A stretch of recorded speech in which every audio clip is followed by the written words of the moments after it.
Let's start with First Alert meteorologist Steve Sosa. This is just the beginning, Steve. All right, and we've had how many alert days for cold? Right. Yeah, it's just unbelievable. This January has really delivered a real winter around here, which we haven't seen in several years. So we're here to get you ready for it. This next shot of cold, I think, is the worst of the cold that we're going to feel, at least for the foreseeable future. And I'll show you why in just a second. But we have that alert day not only for today, it goes through Thursday for dangerous cold. It's packaged today with those numbing wind gusts, the ones that really kind of burn when they hit you. So make sure that you're really dressed for it if you're going to be outside for more than 5 or 10 minutes. And also make sure that you're good to your pets as well. Bring them on inside. Don't have them out in this weather. Watch for slick surfaces too. Anything that was out there yesterday is frozen solid here this morning. 15 is your wind chill in Westminster. Good morning to you in Bel Air. 8 degrees is what it feels like. 12 in Columbia and 15 in Rock Hall. It's one of those backwards days where as the day wears on, it's actually going to feel colder, and that's because the winds are going to step up. If you have the opportunity to clear that snow off now, I would do so, because by mid-afternoon, it is going to feel probably like the single digits to low teens out there with that wind that will just be howling out of the north and west. There's even the potential of a snow flurry or snow shower that wouldn't cause anything like what we saw yesterday in parts of our area. So the wind chills today, 13 at 8 in the morning, 13 at noon, and then this afternoon dropping down to about 10, and tonight they go below 0. So we'll walk you through that forecast. Also, back to work, back to school for your Tuesday. Everything you need to know about the cold. But first, we turn it over to video. Good morning. It is 6:15 on this WJZ First Alert Weather Day. There is the WJZ Outback, and I stepped outside earlier, and yes, that air is stinging. And you're not going to see, I think, too many people out and about on the streets today, especially with a holiday, but also because of the bitter cold. So deceptive sunshine is the call again for today. We have fresh snowpack on the ground in some neighborhoods. Many of our neighborhoods picked up between 2 and 4 inches. The one area that did not is parts of the parts of the eastern shore into Anne Arundel County. That mix line was just too close, and we had too much rain in there. But north and west, we did well. 4 inches in Norrisville, 2.3 inches in Bel Air. Millers, about 4.3 inches. Glen Burnie, about 1 inch. Churchville, about 2.5 inches of snow. And Elkton, 3 inches of snow. So the 2 to 4 inch forecast that we made back on Friday and continue through the weekend worked out pretty well. Not perfect. Anne Arundel County, you kind of got ripped off from snow, but that makes it easier to clean up down there.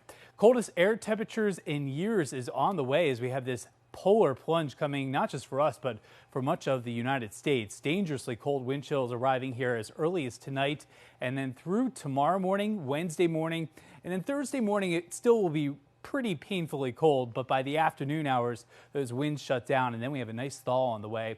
It's a pretty quiet week of weather in terms of snow. The only opportunity it looks like is a flurry or snow shower here tomorrow afternoon, and maybe 1 or 2 flurries around here today, but not stacking up so that you need to shovel it.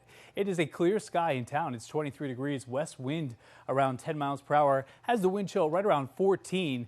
These wind chills are probably going to be the warmest of the day for the next few hours, because this afternoon the winds really become aggressive, and these numbers will come down even during what would typically be the warmest part of the day. 12 in Ellicott City is what it feels like right now. 11 Owings Mills, 9 Glen Arm, 14 Edgemere, 13 Rivera Beach, 9 up in Joppatown. You can see McHenry. They're going to be looking at wind chills nearly 30 degrees below 0 here by tomorrow and Wednesday morning. Here's that reinforcing shot of cold air coming on down. We're going to have a few of these. And now they're moisture starved. We have some snow showers in southwest Pennsylvania, but some of those may come down as a few flurries in our neighborhoods here this afternoon. What I'm showing you here are winter storm warnings in areas that don't typically pick up snow. Houston, New Orleans, Mobile, Alabama, to the Florida Panhandle, we have winter storm watches, and this is why. A winter storm could dump upwards of 1/2 foot of snow, and they don't have snow removal equipment down here, and it's going to be cold. So this snow will be on the ground for a few days, 3 inches in Panama City. On top of that, they're going to have some icing. So if you have plans to go down south, you're not going to escape the cold down there either. So they're about to get hit by a historic winter storm. Temperatures around here in the mid-20s here for today, feeling like the teens. Our First Alert 7-day forecast has a few more alert days and then a reward. We'll talk about that in a few minutes. But good morning. Welcome back. It is a Monday. It's Martin Luther King Jr. Day, usually a day of service. And a lot of times in Maryland, we can do that outdoor service, but that's going to be tough to do today. Maybe you do a favor to a friend or neighbor and dig out their sidewalks and their driveways here on this cold holiday here. We have cold mornings ahead for the next few mornings, dangerously cold. We have alert days in effect. Here's why. Our wind chills will be below zero, not only tomorrow morning, but Wednesday morning as well. So those are the two toughest mornings. Thursday's still a challenge as well with single-digit wind chills, and then we ease out of it, and we have a big pattern change that will bring us a much-needed late January thaw starting as early as Friday. So your first alert 7-day forecast shows that the most tough wind chills are tomorrow morning. Look at that, between 2 and 7 below zero from Baltimore over to Westminster, 3 below in Elkton. But Wednesday is really the day that pops. The high temperature on Wednesday, that's not a wind chill, is 18. The wind chills will be about 5 to 15 below zero. But look at that, the reward, and it actually happens over a weekend, 40 Saturday and Sunday, Saturday being the sunnier half of the weekend. We can't wait for the weekend for many reasons, and the weather is one of them. All right, let's see how the roadways are doing on this cold, slick, and numbing morning. Here's Vinia Brown and First Alert Traffic. Thank you.